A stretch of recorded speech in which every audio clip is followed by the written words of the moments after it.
మీకు ఒకటి నేను ఇవాళ ఒక చిన్న ప్రయోగం చేయించిన ఏందనంటే ఒక్కొక్క పత్రికలో మనకు మరి ముఖ్యంగా బీసీలకు ఎస్సీలకు ఎస్టీలకు మైనారిటీలకు అక్కర్లేని వార్తలు ఎన్ని ఉన్నాయి. ఏ పత్రికలో ఏ వార్త మనకు అక్కర్లేదు, ఏది ఎవరిని జోకడానికి పెట్టుకున్నటువంటి వార్త అనేది క్లియర్గా ఫ్రంట్ పేజ్ అంతా ఒక విధానంలోకి తీసుకొచ్చినాం. అదొకసారి చూపిస్తా. ఇది వెలుగుదిన పత్రిక. మీరు చూడండి, వెలుగుదిన పత్రికలో మన బీసీ ఎస్సీ ఎస్టీలు చదువుకోవాల్సినటువంటి వార్తలు ఏమున్నాయి. రెడ్లై వెలమై బ్రాహ్మణంలై ఈలే వార్త. ఇంకా ఈ ఫ్రంట్ పేజీలో మనం ఒకవేళ చదువుకోదలుచుకుంటే మనకు మిగిలిన వార్తలు ఏంటి అంటే దేవ్జీ కోసం జల్లెడ. అయ్యో పాపం అనాలి మనకు ఈ దుఃఖసాగరము, బాలికపై గ్యాంగ్ రేపు, ఫోన్లో లంచాలు, ఆ తర్వాత భార్య ఎముకలు విరిగితేనే గృహహింస అని ఆఫ్ఘనిస్తాన్ వార్త, ఇదేమో మావోయిస్టుల వార్త, ఇదేమో గ్యాంగ్ రేప్ వార్త, ఇదేమో లంచాల వార్త. ఇక బిర్యానీ హోటల్లో బిల్లుల గోల్మాల్ 70,000 కోట్ల జిఎస్టీ స్కామ్ జరిగిందని ఈ వార్త. ఇక వెలుగుదిన పత్రికలో ఈ బీసీలు ఏమైనా చదువుకోవాలి, ఏమైనా చేయాలంటే కనీసం తెలుసుకోవాల్సింది క్రైమ్ ఏం జరిగిందో తెలుసుకోవాలి. ఈ క్రైమ్ చుట్టూ మన వార్తలన్నీ ఉంటాయి. ఇదేమో రేవంత్ రెడ్డి, ఇది పరమానంద శిష్యుల వార్త. ఇది వచ్చేసి బీసీ ప్రభుత్వానికి, తమిళనాడులో ఉన్న బీసీ ప్రభుత్వానికి ఎగనిస్ట్ వార్త. ఇది వచ్చేసేమో ఆమె యశకాంత వార్త. ఇది వచ్చేసేమో ఇక బాపనాయన వార్త. ఇది వచ్చేసేమో కేంద్ర ప్రభుత్వ భజన వార్త. ఇంకా మనకు మిగిలింది ఏంది, జిఎస్టీ స్కాము, గ్యాంగ్ రేపు, భార్య పైన గృహహింస, మావోయిస్టుల కోసం జల్లెడ. ఇవి మనకు మిగిలిన వార్తలు, ఈ పత్రికల కథ. ఇందులో దాదాపు ఒకే కుటుంబానికి సంబంధించినటువంటి వార్తలు ఒక్కొక్క పేపర్లో ఒకే కుటుంబం, కేసీఆర్ కుటుంబానికి సంబంధించి ఫ్రంట్ పేజీలో 70% ఒక్కొక్క దాంట్లో పోయింది. ఎవరి వార్తలు ఇవి, ఎక్కడి వార్తలు, ఎక్కడి పేపర్లు, ఏం కొంటా ఉన్నాం, ఏం చదువుతా ఉన్నాం. ఇది ఒక వెలుగే కాదు. ఆంధ్రజ్యోతిలో మనకు మిగిలింది ఇది. మీకు క్లియర్గా కనిపిస్తుంది అనుకుంటా. ఆంధ్రజ్యోతిలో మిగిలింది ఇది. ఏది, బ్యారేజీల కష్టాలు, వాటర్ ట్యాంకర్లకు ప్రత్యేక యాప్, మహాలక్ష్మి స్మార్ట్ కార్డులు, నిర్మాణ సంస్థల నిర్లక్ష్యం ఇది. ఆంధ్రజ్యోతిలో మనం చదువుకోవడానికి మిగిలింది ఇది. మిగతాదంతా వాళ్ళ భజనే. మన రామ అని చదువుతూ ఉంటే రాముడు ప్రత్యక్షమైన అవుతాడో కాదో తెలియదు, కానీ వీళ్ళ పేర్లు చదువుతూ ఉంటే వీళ్ళు ప్రత్యక్షమవుతారన్నట్టు. వీళ్ళ లైమ్ లైట్లో పెట్టేటువంటి పత్రికలు ఇవన్నీ. ఆంధ్రజ్యోతి ఇట్లా ఉంటే దిశ పత్రికలో ఇంత భాగం బీకింది వాళ్ళదే. ఇది ఇక్కడ ఇంత, ఇక్కడ ఇంత, ఇక్కడ ఇంత. ఇక మిగిలింది ఏంది, కర్రెగుట్టల్లో ఎన్కౌంటరు, ఫ్లయింగ్ కిస్ కూడా వేధింపుల, లైంగిక వేధింపుల వార్త, ఎన్కౌంటర్ వార్త, కడియంపై అనర్హత వేటు, 70,000 కోట్ల ట్యాక్స్ ఎగవేత, ఓటుకు 3 కోట్ల రూపాయలు, జిహెచ్ఎంసీ యువజన సరికాదు, బాలికపై గ్యాంగ్ రేపు. ఇవి ఈ క్రైమ్ వార్తలన్నీ మన చుట్టూ తిరిగేటువంటి వార్తలు అన్నట్టు. ఇవన్నీ మనం ఏమైనా మంచి చదువుకోవాలనుకుంటే వీళ్ళ కీర్తి భజనలు వీళ్ళే చదువుకోవాల్సి ఉంటుంది. దిశలో కొన్ని షాంపిల్ చూపిస్తాయి.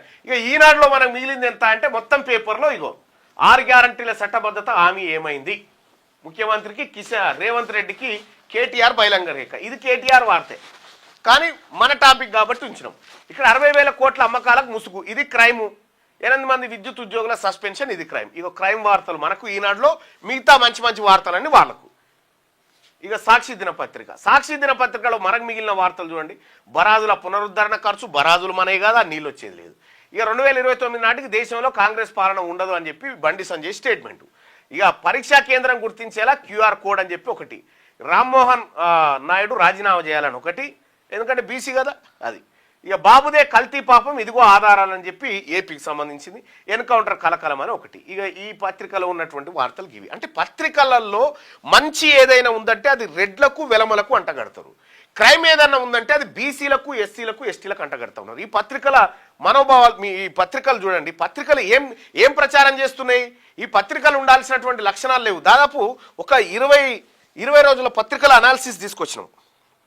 ఈ పత్రికలన్నీ కూడా ప్రజల్ని మిస్గైడ్ చేస్తున్నాయి అనేది స్పష్టంగా అర్థమైపోయింది. అంటే ప్రజల్ని తప్పుదోవ పట్టించి ప్రజలందరికీ, మెజారిటీ ప్రజల ఆకాంక్షల్ని ఖతం చేయాలనేటువంటి వార్త.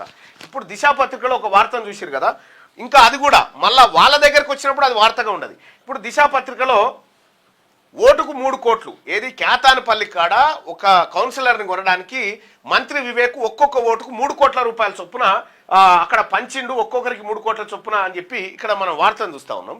ఈ వార్త వెలుగుదిన పత్రికలో కూడా ఉండాలి కదా, రాదు. వెలుగుదిన పత్రికలో వార్త లేదు. అంటే పత్రికలు వీళ్ళ ప్రయోజనాల కోసమే ఉన్నాయి తప్ప కానీ ఈ పత్రికల ద్వారా ప్రజలకు కానీ ప్రజల కొరిగేటువంటి కార్యక్రమాలు కానీ పెద్దగా ఏమి కనిపించవు.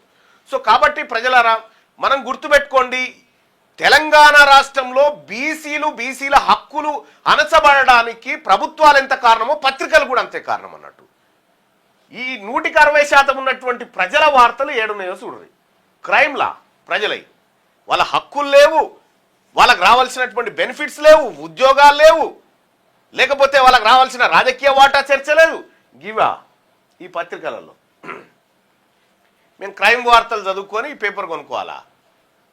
క్రైమ్లు ఇంకా ఒక సరికొత్త రూపంలోకి తీసుకొస్తామన్న పత్రిక మొత్తం పేగులు మనం ఏది యాటను కోస్తే కనుక పొట్ట పేగులు తీసి పక్కకి వేసినట్టు ఇప్పుడు ఆ పోగులేసే కార్యక్రమం కూడా స్టార్ట్ చేస్తా ఉన్నాం. దాని మీద